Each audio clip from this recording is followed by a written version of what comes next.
Well, hey family, this is Darlene. Wanted to thank you for stopping by the Jury by BDK YouTube channel. I know you didn't come here for a sermon. So here's the video and we'll talk Well, about hey family. I was sitting here making some more necklaces. I ran across a bunch of these beads that I have, these beads right here. I got a whole bunch of these beads. I just never use these beads only because to me they look like kitty type beads. And I guess it depends on, how you match them or what type of beads you match them with and what you do with them.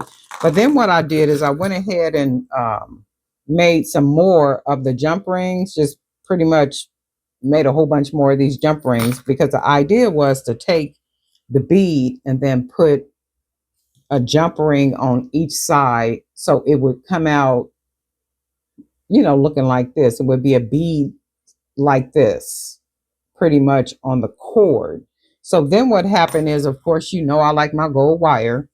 I said, you know what, let me try with the gold jump rings to see what it looks like. And I like the gold jump rings better. It just adds a touch of class and they just look a little bit more elegant and grown up than, with the color aluminum.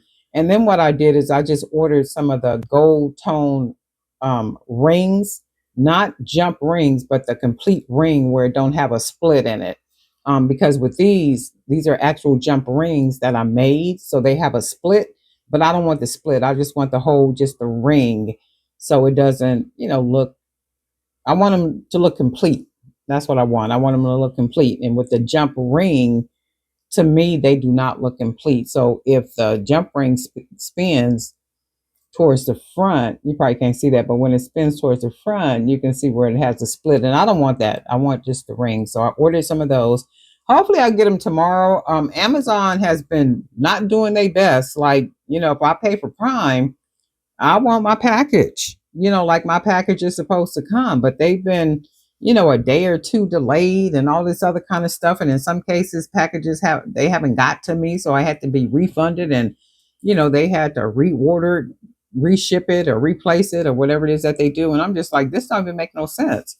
Because if I'm ordering it, I need it. And I had told the little rep that I'm like, ma'am, if I'm paying for Amazon Prime, I'm paying for Amazon Prime for the quickest shipping. And I know you guys really don't have any control over the drivers and what the drivers do and when the package gets to us and all that kind of stuff. But you know what? Y'all might have to come up with a new system because we paying good money to get things in a day or 2 days, whatever it tells us right there. If it says tomorrow before 11 a.m., I want my stuff tomorrow before 11 a.m. That's why I'm paying this money to you guys every month because I want that tomorrow before 11 a.m. Right. And then in some cases, it don't come until almost 9 o'clock at night when you guys get ready to shut down. No, that we're not doing that. Y'all gonna refund me. And if I put up enough fuss, what's gonna happen? You're gonna send me out an extra one. We're not doing that. I'm paying for that, and I'm paying good money every single month for that. But anyway, that's my Amazon rant. Okay, but hopefully I'll get the not jump ring, but the rings tomorrow, and then I'm gonna go ahead and make a whole bunch of these necklaces right here. I do need to make some bracelets. Just about all my bracelets have sold out on all these different platforms, so I need to get busy making some more bracelets. So the next video I make more than likely will be a bracelet video because I do need to get those done and I don't like my inventory to be completely out like that. So I do need to get busy, making a bunch of stuff and just kind of doing that. And then that's all there is. There ain't no more. But in the meantime, I am going to be still working on these necklaces because I really think all these will do really well. But anyway, darling, not for drip by BDK. And guess what? We'll talk.